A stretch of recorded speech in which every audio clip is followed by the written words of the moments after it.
wake up call.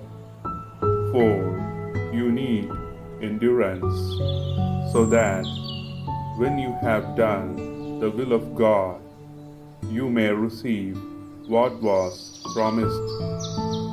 The letter of St. Paul to Hebrews, chapter 10, verse 36.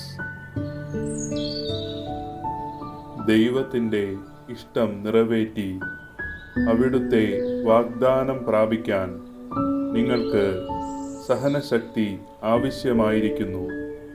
വിശുദ്ധ പൗലോസ് അപ്പോസ്തലൻ എബ്രായർക്കെഴുതിയ ലേഖനം, അധ്യായം 10, വാക്യം 36. Good morning. ലൗദേത്തോർ യേശുസ് ക്രിസ്തുസ്.